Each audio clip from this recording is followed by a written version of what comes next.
ایسا ادارہ ہے جو ایک تحریک تھی، جو اصل ایک تحریک ہے، جنہوں نے وہ دین اور وہ اسلام جو اللہ کے رسول صلی اللہ علیہ وسلم کے ذریعے اللہ پاک نے ہمیں جو دیا، صحابہ نے جس کو سمجھا اور پریکٹیکلی اپنی زندگی میں اس کو اپلائی کیا، وہ دین اللہ نے ہمیں بر صغیر میں سب کانٹیننٹ میں اس ادارے اور اس تحریک کے ذریعے سے اللہ نے ہمیں دیا۔ وہاں سے ایسی ایسی شخصیات پیدا ہوئی جنہوں نے دین کے سلسلے میں جو زمانے کے لحاظ سے ضرورت کھوجی تھی اور ہو رہی ہے، ایسے افراد اور ایسے پرسنالٹیز کو اللہ نے وہاں پیدا کیا اور وہاں سے کام لیا۔ ہم جس صدی اور جس سینچری میں رہتے ہیں، یہ 21 سینچری ہے، سائنٹیفک ایرا ہے، اس میں بہت سارے لوگوں کے دین کے بارے میں اور اسلام کے بارے میں، خاص طور سے ایمانیات کے متعلق سائنٹیفکلی جو انوینشنز ہے اس کی بنیاد پر بہت سارے اور دنیاوی تعلیمات کی بنیاد پر دین اور اللہ کے بارے میں اور اسلام کے بارے میں، بلکہ ہر مذہب کے بارے میں شکوک و شبہات ہر انسان کو پیدا ہو گئے۔ یہ وہ زمانہ ہے جس میں الحاد، ایتھیزم، ایگناسٹک لوگ بہت زیادہ ہوتے ہیں۔ ایسے موقع پر اللہ نے ایسے افراد کو پیدا کیا ہے جو دین کو اور اللہ کے سچے دین کو ہمیں ہمارے زبان میں اور ہمارے عقلوں کے لحاظ سے سمجھانے والے ایسے افراد پیدا کیے۔ اس لیے یہ ہمارے لیے بہت بڑی نعمت ہے، ایسی شخصیات، ایسی پرسنالٹیز کا۔ حضرت کا شمار بھی ان میں سے ہی ایک ایسی شخصیات میں سے ہوتا ہے جو اس وقت جو لوگ دین کو زمانے کے لحاظ سے سمجھنا چاہتے ہیں، دین تو ہمارا 100% 1400 سال پرانا ہے، لیکن اس زمانے اور اس وقت میں ہمارے ذہنوں کو وہ چیز اپیل کرے اور ہمارے عقل اور دماغ کے اندر سمجھ میں آ جائے، اور ہم جو بن دیکھے ہوئے جو دین کو اور رسول اللہ صلی اللہ علیہ وسلم کی ان تعلیمات کو ہم کما حقہ مان سکیں جیسا کہ اللہ نے نازل کیا۔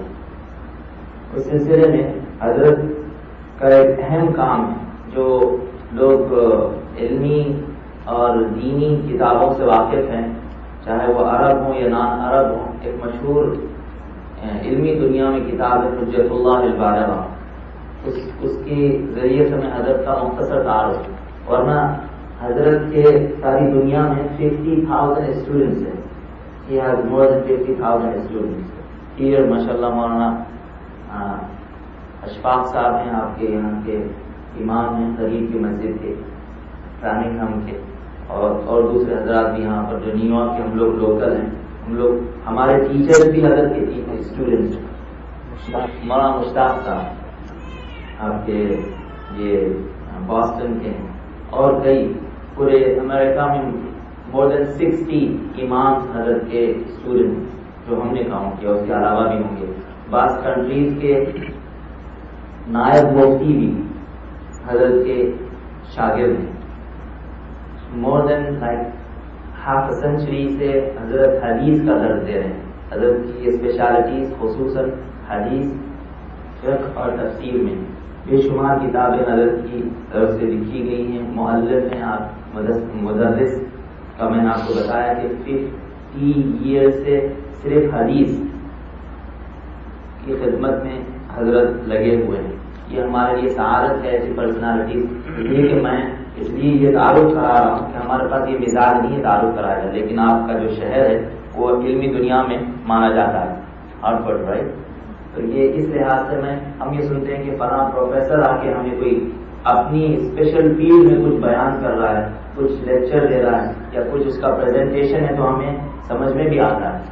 تو یہ دین کی وہ شخصیات ہیں، اللہ نے ہمارے لیے اتمام حجت کے لیے اس سرزمین میں بھیجا ہے کہ کل قیامت کے دن ہمارے پاس کوئی ایکسکیوز نہ ہو کہ ہمیں دین نہیں سمجھ میں آیا تھا، ہم تو امریکہ میں رہتے تھے، یہ علاقے میں رہتے تھے۔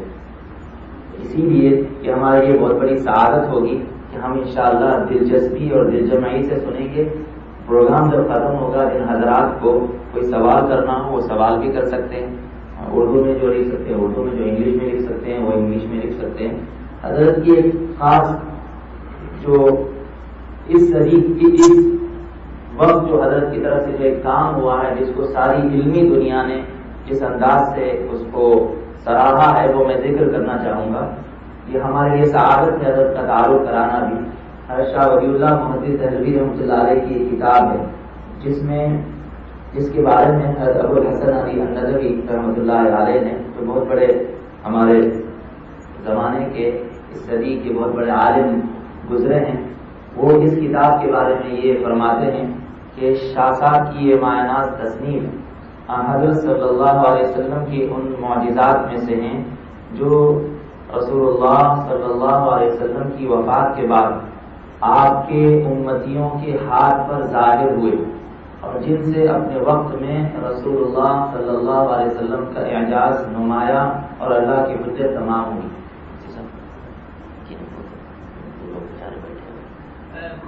یہ انشاءاللہ I will come inshallah. Yes.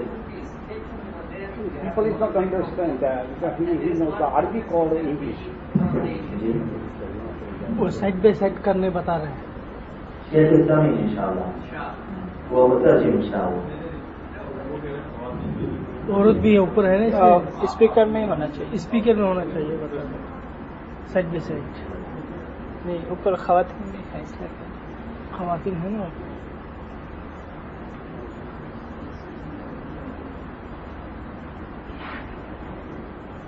اس کتاب کا انگریزی میں بھی ترجمہ ہوا, کئی اصل ہے عربی میں کتاب. حضرت نے اس کو 5 والیومز میں اس کتاب کو لکھا ہے. ہم وہ ارینجمنٹ کر دیں انشاءاللہ نا, ایک بیٹے نا بتا دیا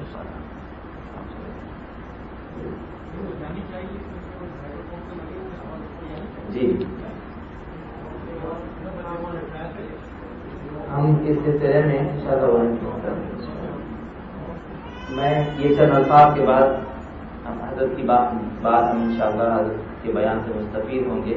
میں صرف یہ عرض کرنا چاہ رہا ہوں کہ جو ہمارے لیے کل اللہ کے پاس کوئی ایکسکیوز نہیں ہوگا کہ ہمیں دین نہیں سمجھ میں آیا, ایسی شخصیات ہمارے لیے یہاں پر تو ہمیں علم کے اور اپنے دعوت اور اپنے مسائل دینی لحاظ سے جو عقلی لحاظ سے ہمیں سمجھ میں نہیں آتے, جو یہاں پر سب سے بڑا نعرہ ہے ہر امام کے پاس, عموماً اکثر لوگ جا کے کہتے ہیں کہ ہم کنفیوز دین کے معاملے میں, یہ معاملے میں. وہ کنفیوژن دور ہونے کے لیے اللہ نے ایسے ایسے وسائل اور ایسی ایسی شخصیات ہمارے لیے دی ہیں, ہمارے لیے سعادت ہے.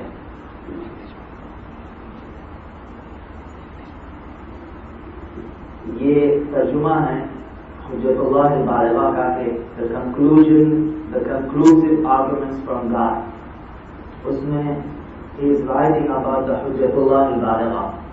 In Hujjatullah al-Baligha, the author Shah Waliullah Muhaddis Dehlavi, he attempts to elucidate the deeper levels of meaning of traditional symbols and practices while integrating mystical, intellectual and traditional textual approaches to their interpretation. یہی اتنی سخت الفاظ ہے, یعنی دین کے اسرار اور حکم, دین کے یعنی اللہ نے جو ہمیں دین دیا ہے اس کے پیچھے جو راز ہے, دین کے احکامات کے پیچھے جو راز ہے اس کا سمجھانا, ان حکمتوں کا بیان, یہ اس کتاب میں بیان کیا گیا ہے. اور علماء نے لکھا ہے کہ صدیوں میں ایسی کتاب لکھی گئی. اس کی تشریح حضرت نے فرمائی ہے 5 والیوم میں, ایک والیوم اور مسائل 5 کے لیے. تو ہمارے لیے بہت بڑا اعزاز اور آنر ہے. میں حضرت سے اب معتبانہ التماس کروں گا کہ ہمیں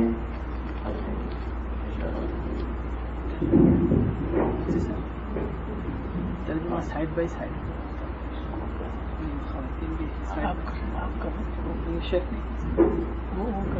اور بیٹھ جائے نا ایک شخص, وہ صحیح رہے گا.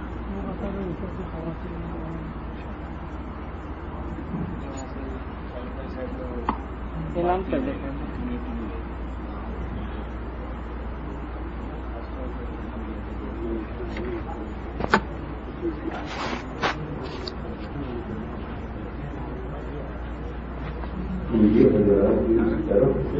اگر براہ کرم سامنے آ جائے تو مقاصد کی رہے ہیں ملی کی شاندار بنا دوسرے ہوئے بیٹھنا نہیں ہے.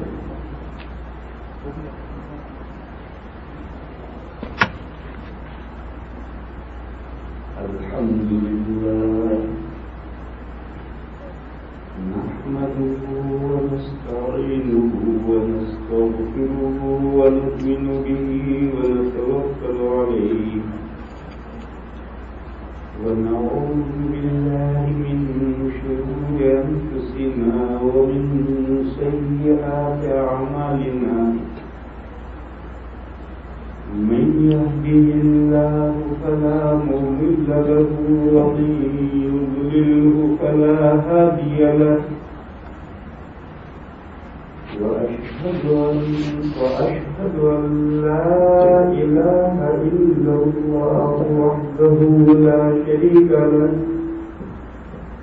وأشهد أن سيدنا ومولانا وحبيبنا وشفيعنا محمدا عبده ورسوله أرسله إلى الناس كافة بشيرا ونذيرا وداعيا إلى الله بإذنه وسراجا منيرا صلى الله تعالى عليه وعلى آله وصحبه وبارك وسلم تسليما كثيرا وبعد فقد قال النبي صلى الله تعالى عليه وسلم كل مولود يولد على الفطرة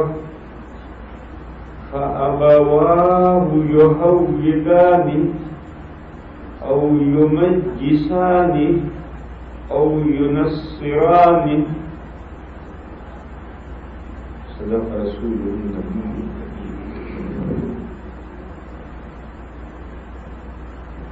بزرگوں اور بھائیوں، سرے راستہ گزرتے ہوئے تھوڑی دیر آپ حضرات کی بستی میں قیام کرنے کا، ٹھہرنے کا موقع ملا اور آپ حضرات سے ملاقات ہوئی. آپ حضرات کی خدمت میں دین کے تعلق سے کچھ باتیں عرض کرنے کا موقع ملا. اس پر اللہ کا ہم شکر بجا لاتے ہیں کہ اللہ نے ہمیں آپس میں اکٹھا کیا، ملایا، اور اللہ تعالیٰ نے ہمیں دین کے تعلق سے ایک ساتھ بیٹھنے کا، کچھ کہنے کا اور سننے کا موقع عنایت. کوئی لمبا بیان نہیں کرنا، نہ اس کا وقت ہے. ایک حدیث شریف ہے جو میں نے پڑھی، لوگ اس کو سمجھیں. نبی پاک صلی اللہ تعالی علیہ وسلم نے فرمایا کہ ہر بچہ نیچر پر پیدا ہوتا، فطرت پر پیدا ہوتا. كل مولود يولد على الفطرة، ہر بچہ فطرت پر جنا جاتا، نیچر پر جنا جاتا. پھر اس کے ماں باپ اس بچے کو یہودی بنا دیتے، اس کو عیسائی بنا دیتے، اس کو پارسی بنا دیتے. جیسے بکری کا بچہ، گائے کا بچہ، اونٹ کا بچہ، جو بھی پیدا ہوتا ہے کوئی کام کٹا ہوا نہیں پیدا ہوتا. ہر بچے کے پورے کام ہوتے. پھر باس، مالک اپنی بکریوں کی پہچان کے لیے خاص طریقے پر کام کاٹتا ہے کہ ایسا کام کرتا ہوا میری بکری. صحیح گول سوراخ کرتا ہے اپنی بکریوں کی پہچان کے لیے. جنگل میں ہزاروں بکریاں ایک ساتھ چل رہی ہیں، ہر ایک کو اپنی بکری پہچاننے کے لیے کوئی نشان تو بنانا پڑے گا. تو کوئی گول سوراخ کرتا ہے کوئی یوں کاٹتا ہے، کوئی یوں کاٹتا ہے، کوئی آدھا چیرتا ہے، کوئی 2 چیرتا ہے، کوئی 3 چیرتا ہے، ہر ایک کا اپنا سیمپل ہے۔ ایسے ہی اونٹ جنگل میں ہزاروں اونٹ چل رہے ہیں اور ہر آدمی اپنے اونٹ کو کیسے پہچانے؟ تو وہ اونٹ کے آگے کا حصہ ہے سر، گردن اور اس کے بعد متصل حصہ، وہاں لوہا گرم کر کے اپنے اپنے نشانات سائن بنائے جاتے ہیں، جن سائن سے ہر آدمی سمجھتا ہے کہ میرا اونٹ ہے۔ نبی پاک صلی اللہ علیہ وسلم نے فرمایا کہ بتاؤ کوئی جانور کا بچہ کام کرتا ہوا، نشان بنا ہوا، اونٹ سائن بنا ہوا اونٹ ماں کے پیٹ سے پیدا ہوتا ہے؟ کوئی نہیں پیدا ہوتا۔ جو بھی بچہ پیدا ہوتا ہے اس کے پورے بکری کے بچے کے پورے کام ہوتے ہیں، اونٹ کے چہرے پر، گردن پر، اس کے اگلے حصے پر کوئی نشان نہیں ہوتا۔ یہ نشان تو مالکار لگاتے ہیں، ہر ایک اپنے اپنے طور پر اپنا نشان لگاتے ہیں۔ اسی طریقے پر سمجھو کہ ہر بچہ نیچر پر پیدا ہوتا ہے، کوئی بچہ یہودی، عیسائی، پارسی، بدھسٹ، مجوسی نہیں پیدا ہوتا، ہر بچہ نیچر پر پیدا ہوتا ہے۔ کہ یہودی بچہ بڑا ہو کر یہودی کیوں بن جاتا ہے؟ ماں باپ بناتے ہیں۔ عیسائی کیوں بن جاتا ہے؟ ماں باپ بناتے ہیں۔ پارسی کیوں بن جاتا ہے؟ ماں باپ بناتے ہیں۔ باقی کوئی بچہ نیچر کے علاوہ اینٹی نیچر سے ہٹ کر کوئی بچہ پیدا نہیں ہوتا۔ یہ حدیث شریف کا ترجمہ میں نے کیا۔ نبی پاک صلی اللہ تعالی علیہ وسلم نے فرمایا کہ کل مولود یولد علی الفطرہ، ہر بچہ فطرت پر پیدا ہوتا ہے۔ فطرت کے معنی اصلی حالت، نیچر، اوریجنل کنڈیشن، اپنی اوریجنل کنڈیشن پر ہر بچہ پیدا ہوتا ہے۔ پھر فَأَبَوَاهُ يُحَوِّدَانِهِ أَوْ يُنَصِّرَانِهِ أَوْ يُمَجِّسَانِهِ، پھر اس کے ماں باپ اس کو یا تو جوئش بنا دیتے ہیں، یا کرسچن بنا دیتے ہیں، یا مجوسی بنا دیتے ہیں، یہ تبدیلی لوگ کرتے ہیں، باقی بچہ اوریجنل کنڈیشن پر پیدا ہوتا ہے۔ یہ میں نے حدیث شریف کا ترجمہ کیا۔ اب 3 باتیں سمجھنی۔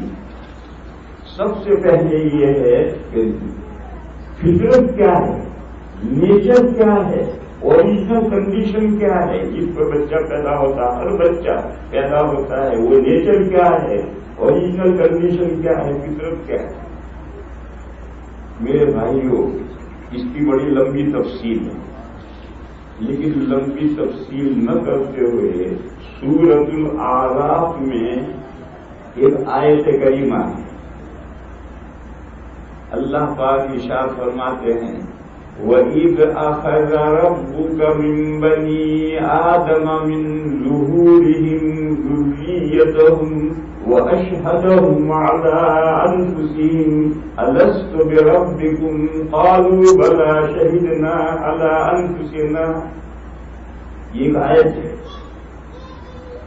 اور حدیث شریف میں یہ ہے کہ جب اللہ تعالیٰ نے حضرت آدم علیہ السلام کو پیدا کیا تو اللہ نے اپنی قدرت کا ہاتھ آدم علیہ السلام کی دائیں پیٹھ پر پھیرا تو قیامت تک ان کی ساری اولاد نکل آئی، اور اللہ نے اپنی قدرت کا ہاتھ آدم علیہ السلام کی بائیں پیٹھ پر پھیرا تو ان کی ساری اولاد قیامت تک نکل آئی۔ دائیں طرف سے مومنین نکلے، نیک بندے نکلے، اور بائیں طرف سے کفار غیر مومن بدکار نکلے۔ باقی جتنی اولاد قیامت تک پیدا ہونی ہے وہ سب آدم علیہ السلام کی پیٹھ سے نکل آئی۔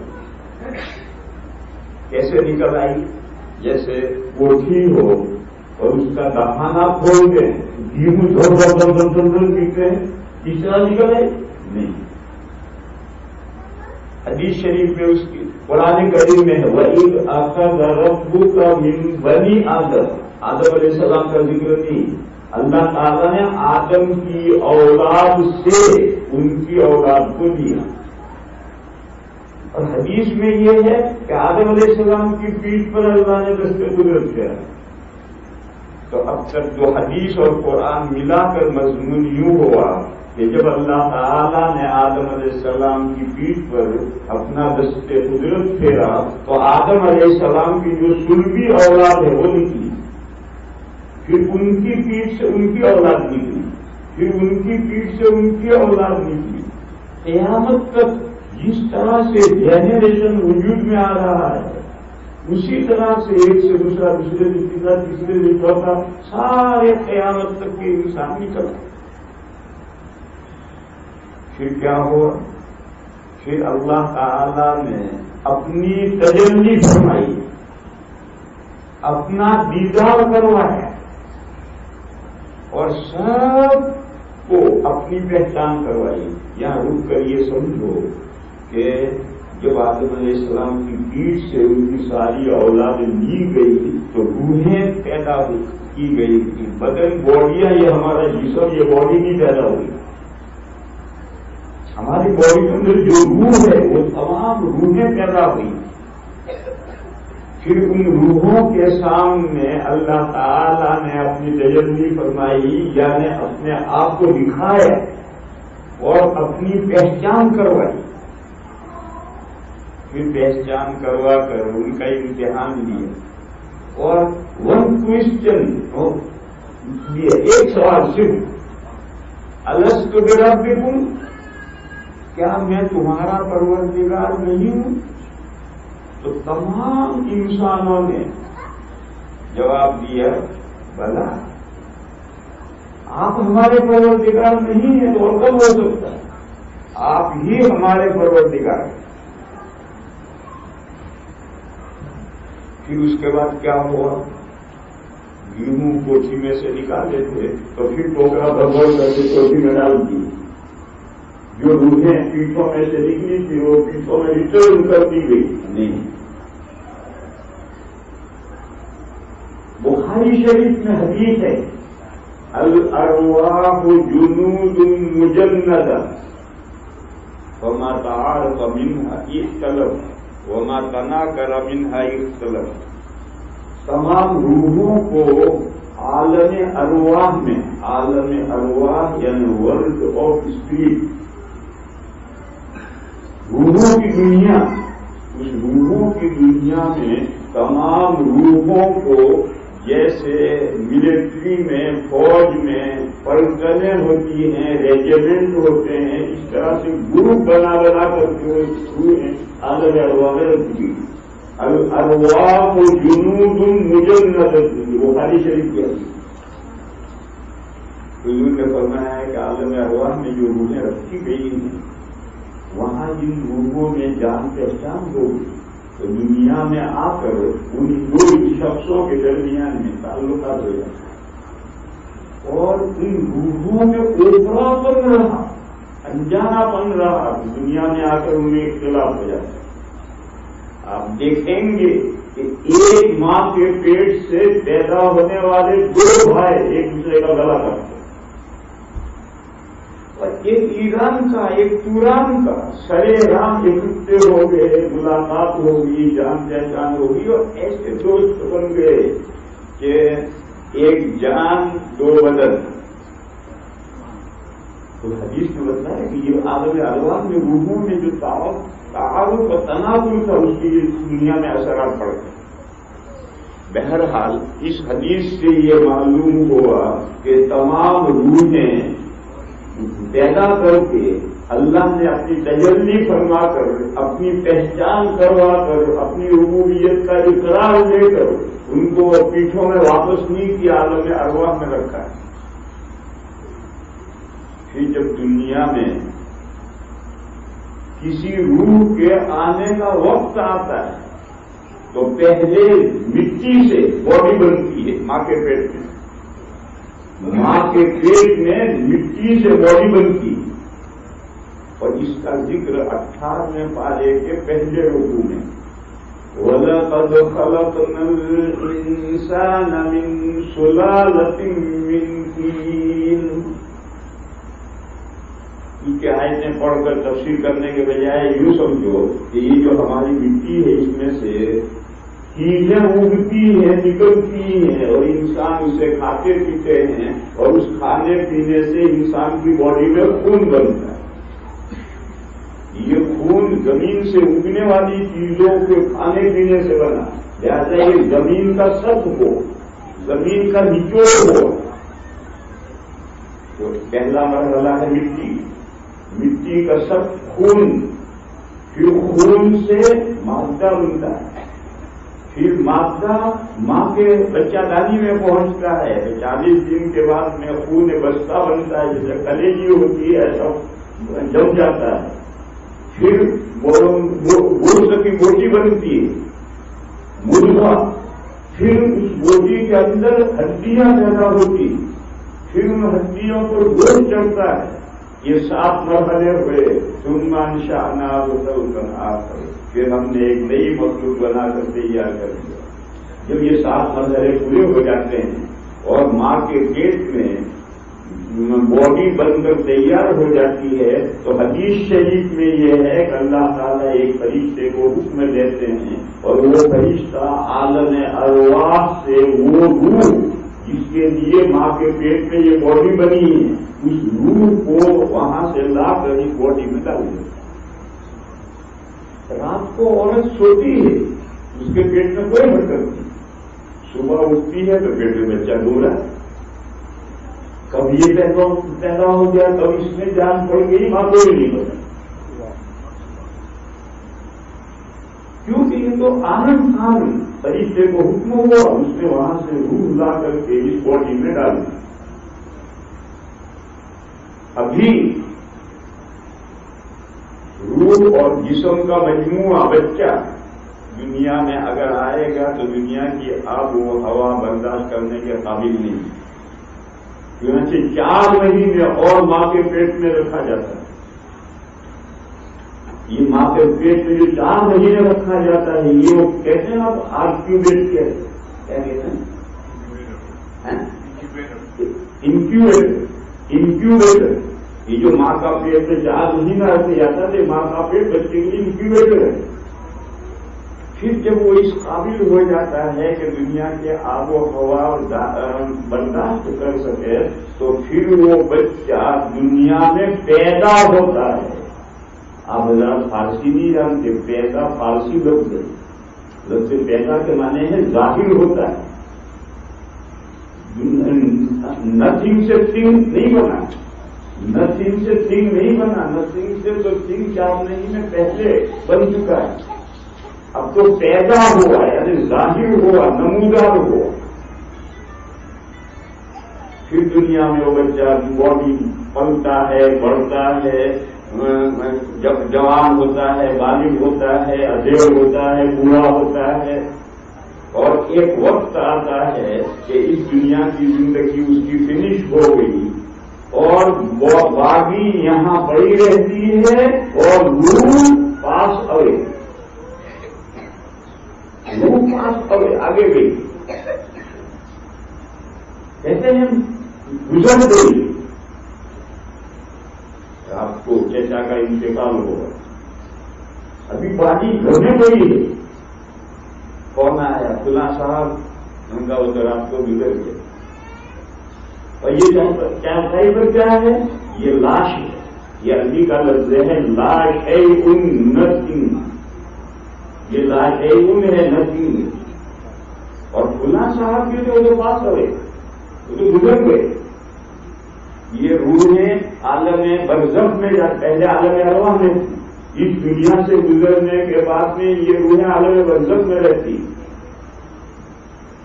جب تمام روحیں اس دنیا میں آ جائیں گی, جتنی اللہ نے مقدر کی ہیں, جو روحیں پیدا ہو چکی ہیں, جب وہ آ جائیں گی تو پھر سور پھونکا جائے گا اور یہ دنیا ختم. پھر اس کے بعد میں اللہ تعالیٰ ایک بارش برسائیں گے, اور جیسے گرمیوں میں زمین اجڑ جاتی ہے اور اللہ بارش برساتے ہیں تو زمین میں سے سبزہ اگاتا ہے, اس طرح سے ہمارے پہلا جو جسم باڈی ہے وہ باڈی جو مٹی بن کر کے مٹی ہو رہی ہے اسی مٹی سے ریکنسٹرکشن ہو اور یہاں شاندار باڈی 60 ہاتھ کی لمبی چوڑی باڈی تیار ہو پھر دوسرا سور پھونکا جائے گا تو وہ جو روحیں عالم ارواح میں پہنچ چکی ہیں وہ سب ریورس آئیں گی. اس کو کہتے ہیں معاد مہاتما روحیں ریورس آئیں گی اور ہر روح اپنی باڈی کے اندر داخل ہو جائے گی اور اب یہ مرنے کے بعد دوبارہ زندہ ہونا ہے اور اب اس کے بعد یہ قیامت کے ایماندار سے ہوگی. یہ میں نے بہت مختصر طریقے پر سمجھایا یہ سمجھانے کے لیے کہ انسان در حقیقت نام روح کا باڈی کا نہیں. جیسے آپ کار میں بیٹھ کر کہیں کو ڈرائیو چلاتے ہیں تو آپ ہیں تو کار تو آپ کی سواری ہے تو یہ باڈی ہے تو ہماری سواری ہے. اللہ نہ کرے کہ ایکسیڈنٹ میں ہاتھ کٹ گئے تو عبد الرحمان کمپلیٹ ہے یا 1/4 عبد الرحمان گیا کمپلیٹ ہے. خدا نہ کرے اللہ ہماری حفاظت کرے دوسرا ہاتھ بھی کٹ گئے تب بھی عبد الرحمان تو پورا ہے. اللہ نہ کرے ایک ایکسیڈنٹ میں دونوں ٹانگیں کٹ گئی ہاسپٹل میں اچھا ہو تو عبد الرحمان پورا ہے ہاتھ نہیں ہو اور باڈی تو ہاتھ ہوگی. معلوم ہوا تو باڈی کا نام عبد الرحمان نہیں ہے عبد الرحمان اس روح کا نام ہے جو باڈی کے اندر. تو جب انسان میں دو چیزیں ہیں ایک روح ہے اور ایک باڈی ہے. باڈی ٹیمپریری اس یوز کے لیے ایک سواری ملی ہے. اس سواری میں روح آتی ہے اور 50-60 سال تک اس کے ساتھ ڈیلنگ کرتی ہے اور دنیا میں رہتی ہے. پھر اس باڈی کو چھوڑ دیا گئی روح اور یہ مٹی سے پیدا ہوئی تھی باڈی تو مٹی کے حوالے کے چل یہ کہہ کر منہا خلقناکم ہم نے تم کو مٹی سے پیدا کیا وفیہا نعیدکم یہ سورۃ طٰہٰ کی آیت وفیہا نعیدکم ہم تمہیں اس باڈی کو مٹی کے حوالے لیکن ہمیشہ کے لیے حوالے نہیں کیا.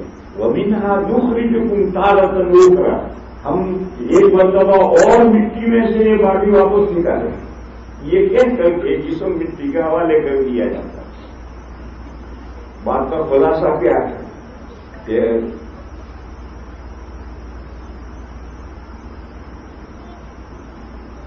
بچہ دنیا میں آتا ہے یہ پیدا ہوتا ہے ظاہر ہوتا ہے انسان کہیں سے اور مرتا ہے تو نتھنگ نہیں ہو جاتا ہے نتھنگ بدل ہو جاتا ہے. مٹی میں دے دیا تو مٹی کھا گئی نتھنگ ہو گیا. لیکن اس باڈی کا نام نہیں ہے. آپ کار رو کر اتر کر کے نکل جائیں تو کار پڑی رہے گی آپ گھر میں چلے گئے. اصل روح کا نام ہے روح نہیں مرتی. جب سے پیدا ہوئی آدم علیہ السلام پیدا ہوئے اس کے بعد ان کی پیٹھ سے ساری روحیں نکالی گئی یعنی ساری روحیں پیدا کی گئی. اس کے بعد سے روح نہیں مرتی. عالم ارواح سے ماں کے پیٹ میں باڈی میں آتی ہے پھر وہاں سے دنیا میں آتی ہے پھر برزخ میں چلی جاتی ہے پھر قیامت کے دن پھر باڈی میں آئے گی پھر باڈیاں جنت اور جہنم میں جائیں گے اور جنت اور جہنم ابدی ہیں ہمیشہ رہنے والے ہیں. تو روح جب سے پیدا ہوئی وہ مرتی نہیں. ایک شاعر کہتا ہے یہ نکتہ سیکھا میں نے ابوالحسن سے. ابوالحسن اشعری رحمۃ اللہ علیہ بہت بڑے علم و کلام کے امام. تو شاعر کہتا ہے کہ میں نے ایک نکتے کی بات سیکھی. یہ نکتہ سیکھا میں نے ابوالحسن سے کہ روح مرتی نہیں مر گئے بدن سے. بدن مر گئے اس کے مرنے سے روح نہیں مرتی.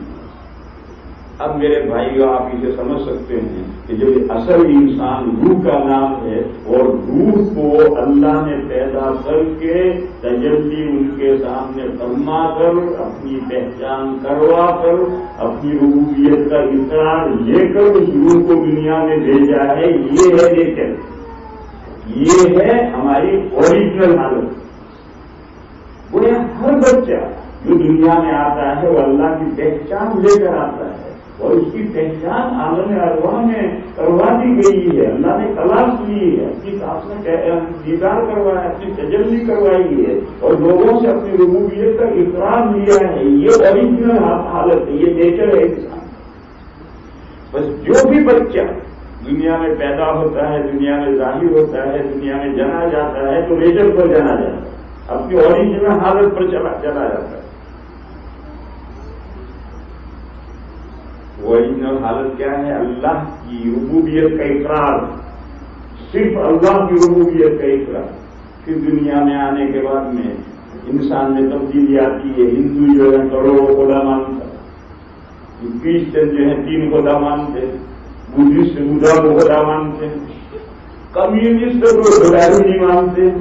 یہ جو طرح طرح کے انسان ہو جاتے ہیں، یہ دنیا میں آ کر تبدیلی ہوتی ہے. اس حالت میں کوئی بچہ جنا نہیں ہے. یہ ایک مضمون میں نے پورا کیا. اب اس میں ایک اشکال ہے، وہ اشکال سمجھ لو. اشکال یہ ہے کہ عالم ارواح میں آدم علیہ السلام کی پیٹھ سے نکالنے کے بعد اللہ نے تلاش لی، اپنی تجلی فرمائی، اپنا دیدار کروایا، ہم سے اقرار لیا. یہ سب باتیں تو ہمیں یاد نہیں. ان باتوں میں سے تو ہمیں کوئی بھی بات یاد نہیں. اس کا جواب سنو، جواب بہت ٹھنڈے دل سے سوچنا پڑے گا. انسان کی زندگی ہم میں سے کس کو یاد ہے کہ وہ 1 مہینے کا تھا اور یوں دودھ پیتا تھا، ماں یوں رہتی تھی، ماں یہ کرتی تھی، ماں یہ کرتی تھی؟ کس کو یاد؟ پھر ہم 2 3 4 5 سال کے ہوئے اور محلے میں گلی ڈنڈے کھیلتے رہتے تھے اور بچے آپس میں لڑتے تھے، ہم بھی لڑتے تھے. کسی کو یاد ہے؟ پھر جوان ہو گیا اور جوانی گزر گئی، یہ بھی کسی کو ایسی اپنے چچا لاٹھی لے کر کے خود چل رہے ہیں، ان کو یہی یاد ہے. لیکن کیونکہ ہم دنیا کا سسٹم دیکھتے ہیں کہ سارے انسان اسی طرح سے پیدا ہوتے ہیں، بچے رہتے ہیں، دودھ پیتے ہیں، بڑے ہوتے ہیں، جوان ہوتے ہیں، دیر ہوتے ہیں، شادی کرتے ہیں، بوڑھے ہوتے ہیں اور گزر ہو جاتے ہیں. تو ہم مان لیتے ہیں کہ ہم بھی ان حالات سے گزرے ہیں. اگرچہ ہم پر جو یہ حالات گزرے ہیں تو ہم میں سے کسی کو یاد نہیں، مگر دوسروں کے حالات دیکھ کر ہم یہ بات مان لیتے. دوسری مثال لو، مدرسے میں، یونیورسٹی میں، کالج میں، دارالعلوم میں ہم پڑھ کر کے آتے ہیں. کوئی 8 سال پڑھا، کوئی 10 سال پڑھا، کوئی 12 سال پڑھا. پھر وہاں سے جب نکلتے ہیں تو ہمیں ساری تفصیلات یاد نہیں ہوتی ہیں، پر ہم اتنا جانتے ہیں کہ ہم دارالعلوم دیوبند میں پڑھے، کس سن میں پڑھے، کون سے دن میں پڑھے، کون سی کتاب میں استاد نے کیا تقریر کی، کسی کو کچھ یاد نہیں. مگر وہ جو 8 سال پڑھے ہیں اس سے جو استعداد اور انسان کے اندر ایبیلٹی بنی، وہ ایبیلٹی ہمارے اندر پائی جاتی ہے. یہ دلیل ہے کہ میں دارالعلوم دیوبند میں 8 سال پڑھا. تو ایبیلٹی کے پائے جانے سے ہم اس کا یقین کرتے ہیں. یعنی جو تفصیلی واقعہ جو ہوتا ہے، جب وہ واقعہ گزر جاتا ہے اس کا خلاصہ اور نیچے باقی رہ جاتا ہے، ساری تفصیلات باقی نہیں رہتی. میرے بھائیوں، اب قرآن کریم جگہ جگہ پر کہتا ہے کہ جب تم مصیبتوں میں پھنستے ہو تو تم اپنے دل سے کس کو پکارو؟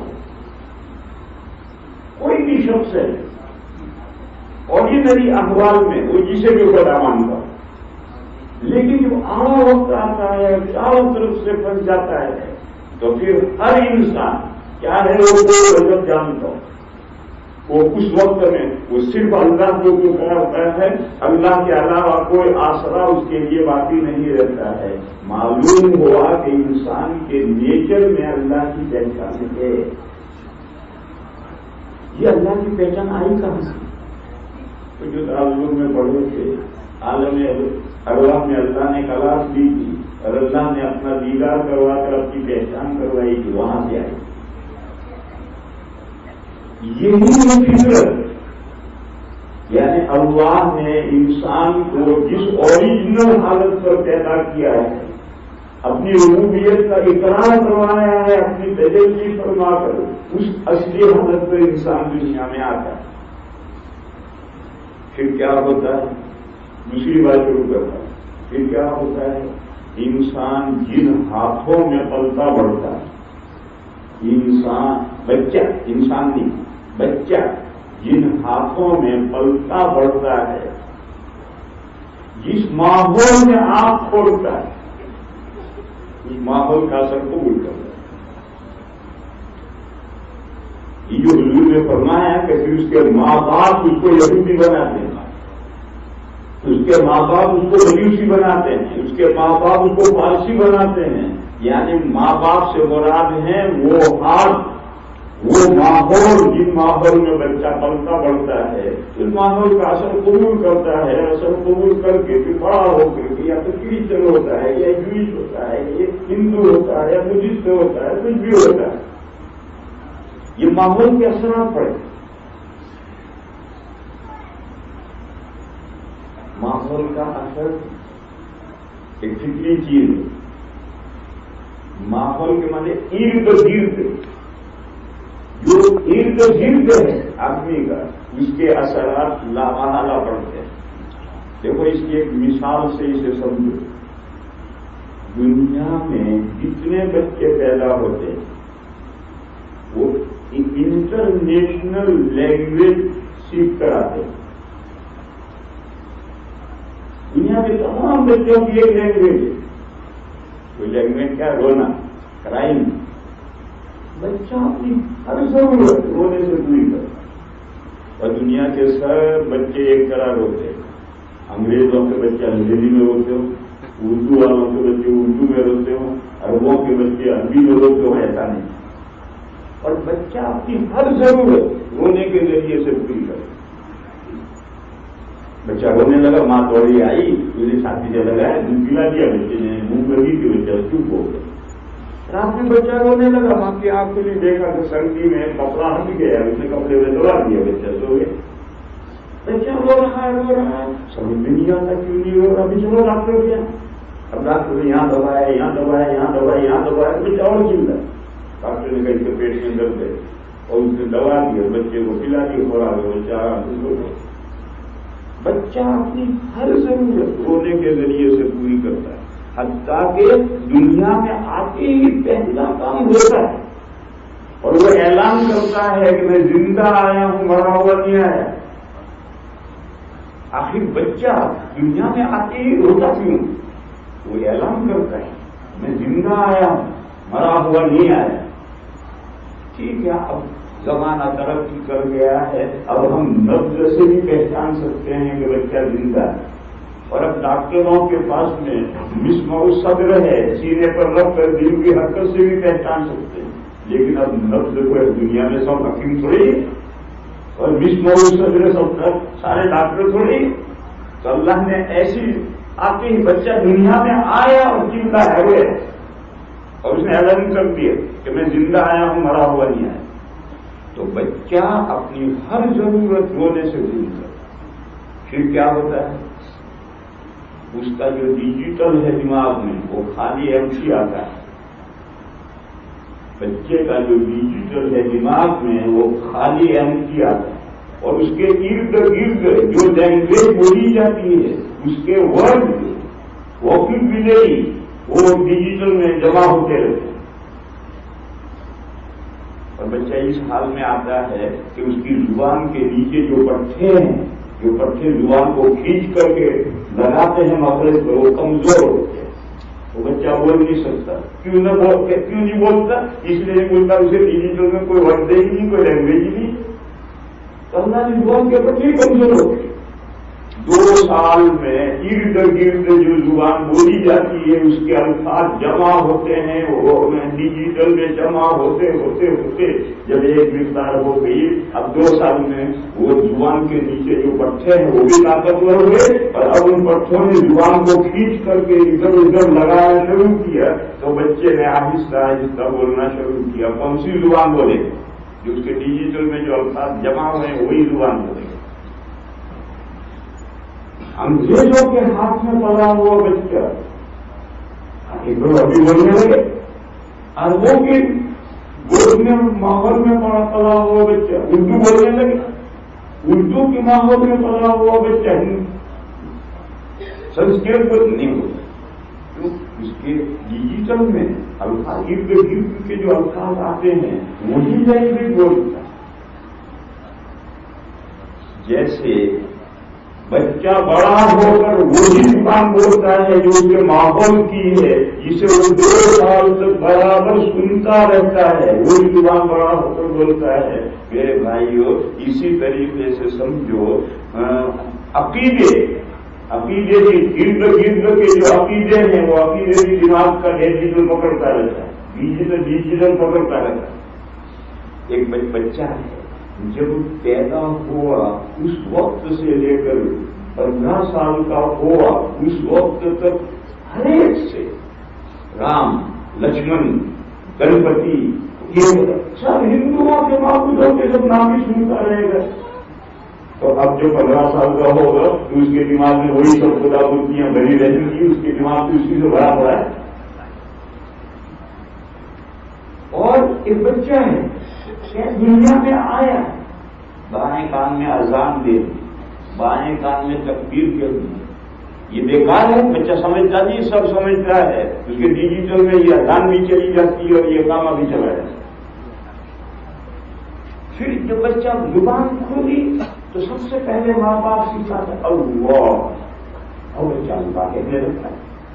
پھر اور ذرا بڑا ہوا تو ماں باپ سکھلاتے ہیں لا الہ الا اللہ محمد رسول اللہ۔ میرے بھائیوں، یہ 15 سال کا جو ہوگا تو یہ کوئی رام کو یاد کرے گا، لکشمن کو یاد کرے گا، ہنومان کو یاد کرے گا؟ ارے اس نے اپنے جس ماحول میں پلا بڑا ہے، اس ماحول میں جو کچھ اسے سکھلایا گیا ہے اسی پر مسلمان بنے گا۔ تو یہ ہندو بن گیا 15 سال میں، یہ مسلمان بن گیا، یہ کرسچن بن گیا، یہ یہودی بن گیا۔ یہ کس نے بنا ہے؟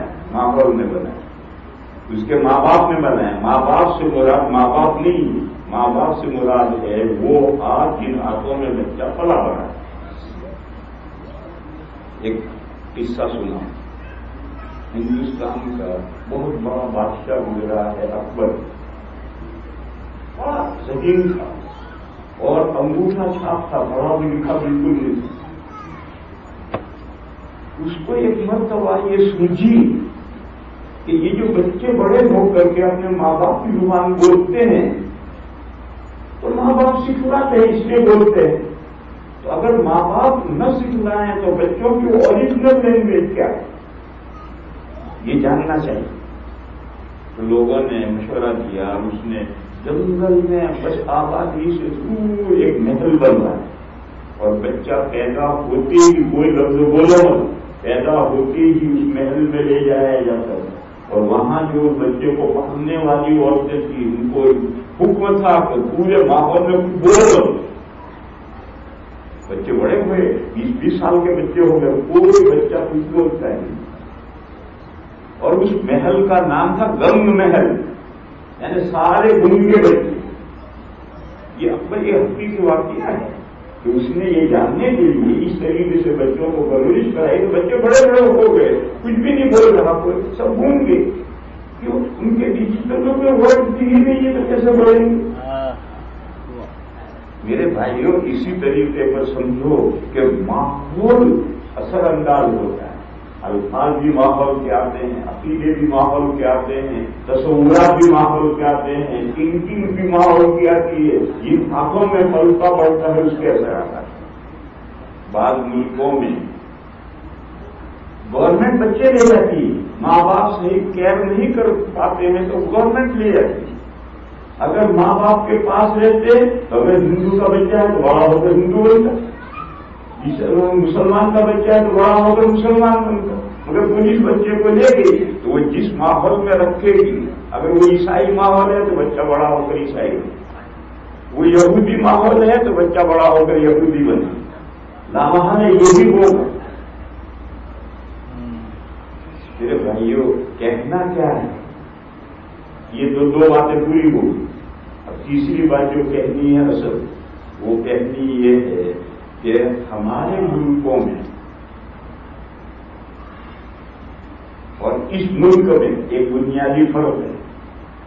اگر آپ اس فرقوں کو محفوظ نہیں رکھو گے تو آپ کے بچے آپ کے گھروں میں پل بڑھ کر بڑے ہو کر حقیقی معنی میں 100% 100% مسلمان نہیں رہیں گے.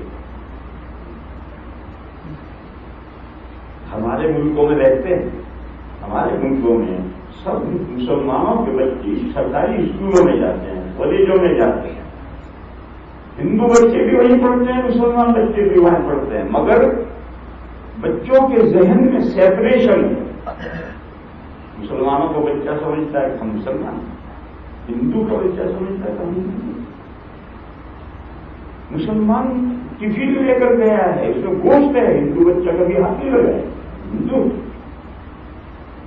ہندو بچے پرواز نہ کریں گے، اپنی مورتیوں کے نام دیں گے، مندر میں جائے. مسلمان بچہ کبھی نہیں جائے. اگرچہ اسکول میں پڑھنے کی وجہ سے دوست ہیں، ساتھی ہیں، مگر ذہنوں میں سیپریشن ہے. مسلمانوں کا بچہ سمجھتا مسلمان، ہندو کا بچہ سمجھتا ہندو. وہی سمجھتا ہے کہ ہماری کلچر الگ ہے، مسلمانوں کا بچہ سمجھتا ہمارا کلچر الگ. اس لیے 90% بچے ایک سال اسکول میں پڑھ کر مسلمانوں کے بچے ہندو نہیں بن جاتے، آوارہ نہیں ہو جاتے. کیونکہ ایک سال پڑھنے کے باوجود ان مسلمان بچوں کا ماحول الگ ہے، دماغ میں بھی ماحول الگ ہے. اور ہندو بچے مسلمانوں کے ساتھ، بعض اسکول ایسی ہیں کہ 10 بچے ہندو ہیں اور 100 بچے مسلمان، لیکن وہ 10 بچے ہندو ہی رہے. بعض اسکول ایسی ہے تو وہاں 100 بچے کرسچن ہیں، ہندو ہیں، 10 بچے مسلمان، لیکن وہ 10 بچے مسلمان ہی رہے. مگر میرے بھائیوں، آپ کے اس ملک میں سیپریشن نہیں.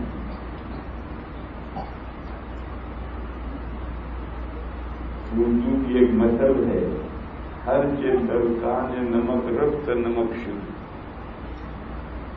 دریا کے کنارے پہ نمک بناتے، دریا کے پانی سے نمک بناتے ہیں، نمک بنا کے بڑے بڑے ڈھیر کر دیتے ہیں. پھر وہاں سے گدھوں پر دھو کر نمک لے جاتے ہیں. ایک گدھا اس نمک کی کام میں گر گیا تو مر جائے گا، مر کر اس کی ہڈیاں پھٹیاں سب نمک بن جائے. اردو کی مسل ہے، ہر درکان نمک رفت نمک شد. جو بھی چیز نمک کے کھڈے میں گر گئی تو نمک بن جائے. بس میرے بھائیوں، اس ملک میں جب تہذیب میں سیپریشن نہیں ہے، اسلامی تہذیب اور ہے، دوسری تہذیبیں اور ہیں، مجھے کوئی میری لینڈ میں میں گیا تھا تو وہاں ایک مولانا ایک بھائی نے ایک سوال کیا کہ ہم سے امریکن یہ کہتے ہیں کہ تم مسلمان امریکہ میں نہیں رہتے. امریکن مسلمانوں سے کہتے ہیں کہ تم مسلمان امریکہ میں نہیں رہتے. تم گروسری خریدنے کے لیے گروسری میں جاتے ہو، گوشت خریدنے کے لیے حلال دکان پر جاتے ہو، یہ کرنے کے لیے تم کہاں امریکہ میں ہو؟ تم تو اپنے ایشیا میں ہو. تو کہا ہم ان کو کیا جواب دیں؟ اس سے اس نے پوچھا کہ امریکن ہم سے یہ کہتے ہیں کہ تم یہاں ہو مگر تم امریکہ میں نہیں رہتے، تم تو اپنے ایشیا میں ہو. اب ان کو کیا جواب دیں؟ تو میں نے کہا کہ آپ ان سے پوچھیں کہ امریکہ کس چیز کا نام ہے، کنٹری کا نام ہے یا کلچر کا نام ہے؟ اب اسے پوچھیں کہ امریکہ کس چیز کا نام ہے، کنٹری کا نام ہے یا کلچر کا نام؟ اگر وہ کہے کہ کنٹری کا نام ہے تو ہم امریکہ کنٹری میں ہیں. کیسے تم کہتے ہو ہم امریکہ میں نہیں رہتے، اسی کنٹری میں تو ہم رہ رہے. اور اگر وہ کہے کہ امریکہ کلچر کا نام ہے تو بہت سوری، ہم واقعی امریکہ میں نہیں رہتے. امریکہ جس کلچر کا ہے وہ کلچر الگ ہے، ہم مسلمان ہیں، ہمارا اسلامی کلچر الگ ہے.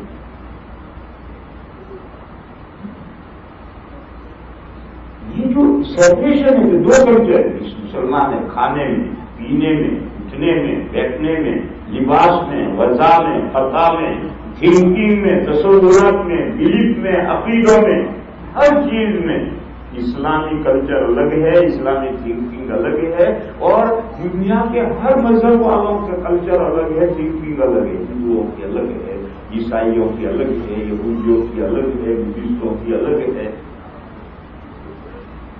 ایسے ہی زندگی گزارنا، کیسے زندگی گزارنا ہے، کیسا لباس پہننا ہے، کیا کرنا ہے، کیا سوچنا ہے، میرے بھائیوں یہ سب کچھ کلچر میں آتا ہے۔ اور اس ملک میں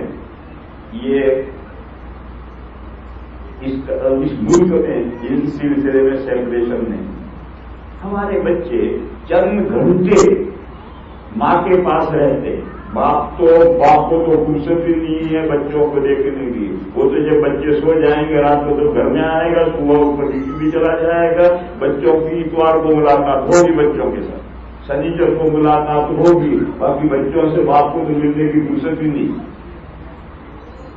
ہاں ماں کے پاس جب رہتا ہے اس چند گھنٹے رہتا ہے، اسے زیادہ تر سوتا ہے۔ پھر ہمارے گھروں میں ٹی وی، انٹرنیٹ، کیبل اور یہ علائیں بلائیں یہ جو ہمارے گھروں میں ہے، تو ہمارے گھر میں آ کر بھی بچہ اسلامی ماحول میں نہیں ہے، وہ پھر وہی امریکن کلچر میں جو کچھ خرافات سڑک پر ہیں وہ ساری خرافات انٹرنیٹ میں، وہ ساری خرافات ویب سائٹ میں ہے، کیبلوں میں۔ تو گھر میں آ کر بھی بچہ انٹرنیٹ پر بیٹھ گیا، انگلیاں مار کر کچھ کا کچھ نکالتا ہے اور دیکھتا ہے، جو سڑک پر دیکھتا ہے وہی گھر میں دیکھتا ہے۔ لہذا میرے بھائیوں اس حدیث شریف کو سنو کہ اللہ تعالیٰ نے ہمارے بچوں کو نیچر پر، فطرت پر، اسلامی اللہ کی معرفت پر پیدا کیا، ہمارے گھروں میں پیدا کیا۔ جو ان کی نیک بختی اور سعادت ہے تو کسی اور کے گھر میں پیدا ہو جاتے تو ہمارے گھروں میں اللہ نے پیدا کیا۔ بس اب ہماری ذمہ داری ہے کہ ہمارے گھروں میں، ہمارے ہاتھوں میں، ہمارے ماحول میں میرے بھائیوں جو بچہ پل بڑھ رہا ہے تو اسے جوان ہو کر صحیح معنی میں مسلمان ہونا چاہیے۔ بس اتنی بات آج کہیں، اور اس کی اہمیت یہاں زیادہ کیوں ہے؟ کلچروں میں سیپریشن نہیں۔ ہمارے یہاں مسلمانوں کا محلے الگ ہیں، محل مسلمانوں کے بچے ایک ساتھ کھیلتے ہیں، اسکول میں ہندو مسلم بچے ساتھ پڑھتے ہیں، اسکول کی چھٹی ہوئی وہ ہندو کے بچے ہندوؤں کے محلے میں چلے گئے، ہندو بچے کھیلیں گے، مسلمانوں کے بچے مسلمانوں کے محلے میں چلے گئے۔ یہاں گھر بھی الگ نہیں ہے، یہاں سوسائٹی بھی الگ نہیں ہے، سڑکوں کی صورتحال بھی آپ حضرات جانتے ہیں، گھروں میں جو ہم نے خرافات گھسا لی ہے اس کی صورتحال بھی ہے۔ لہذا میرے بھائیوں اپنی اولاد کی ذمہ داری محسوس کرو۔ قرآن کریم میں ہے یا ایھا الذین آمنوا قوا انفسکم واہلیکم نارا، اے وہ لوگ جو ایمان لائے ہو اپنے آپ کو، یور سیلف، اور اپنی فیملی کو، یور فیملی، اپنے آپ کو اور اپنی فیملی کو دوزخ کے آگ سے بچاؤ۔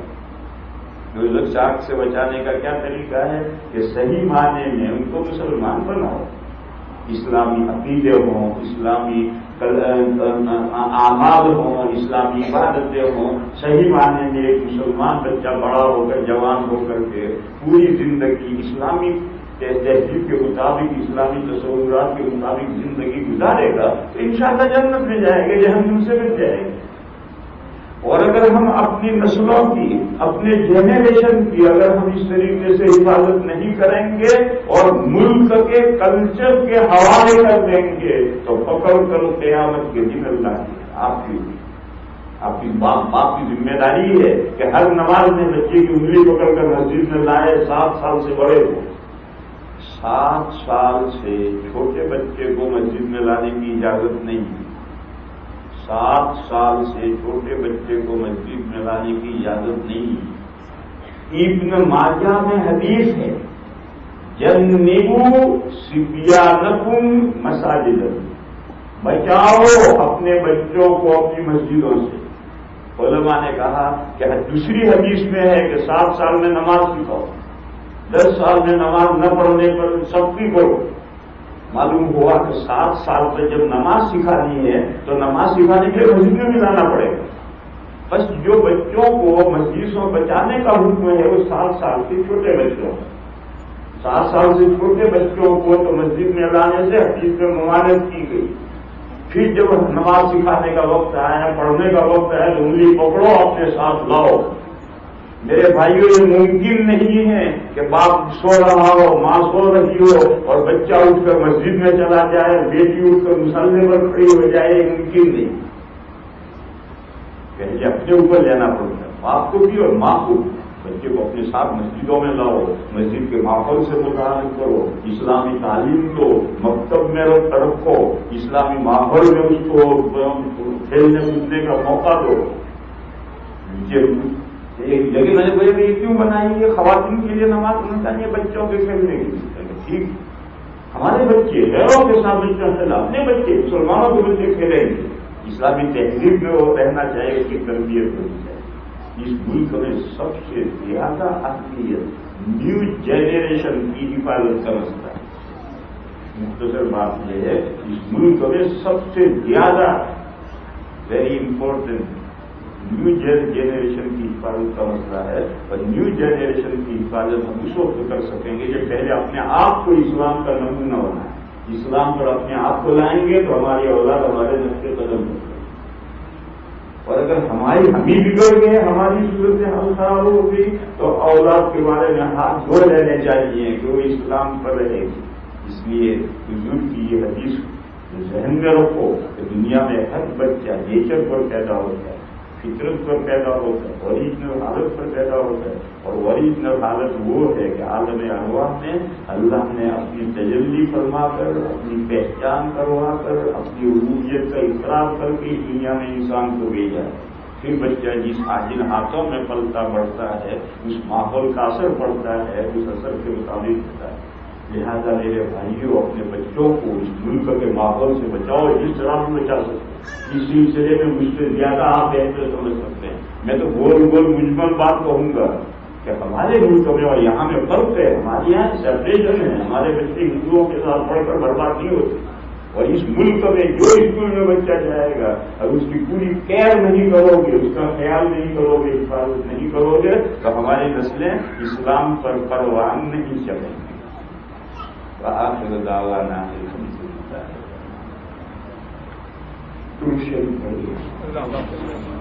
اللهم صل وسلم وبارك على سيدنا ومولانا محمد وعلى آل سيدنا ومولانا محمد بعدد من صلى وسلم.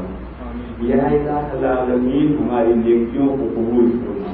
یا اللہ ہماری سیئات سے کوتاہیوں سے درگزر کرنا. اے میرے مولا ہماری نیکیوں میں اضافہ کرنا.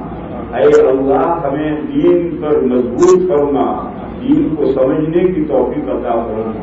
اے اللہ ہماری خواتین کی ہمارے ازواج کی اور ہماری نسلوں کی حفاظت کرنا. یا اللہ ہم سب کو سچا پکا مسلمان بنا اور ہماری نسلوں کو اے میرے مولا دین اسلام پر مضبوط کرنا. یا اللہ ہم میں جو بیمار ہے انہیں شفا عطا کرنا. جو کسی بھی ٹینشن میں پریشانی میں ہے اس کی پریشانی کو دور کرنا. یا اللہ جن بندوں نے مختلف مقاصد کے لیے دعا کے لیے کہا ہے ان سب کی جائز مرادیں پوری کرنا. یا اللہ ہماری مغفرت فرما ہمارے ماں باپ کی مغفرت فرما اور تمام مسلمان مردوں کی اور مسلمان عورتوں کی مغفرت فرما. سبحان ربک رب العزت عما یصفون وسلام علی المرسلین والحمد للہ.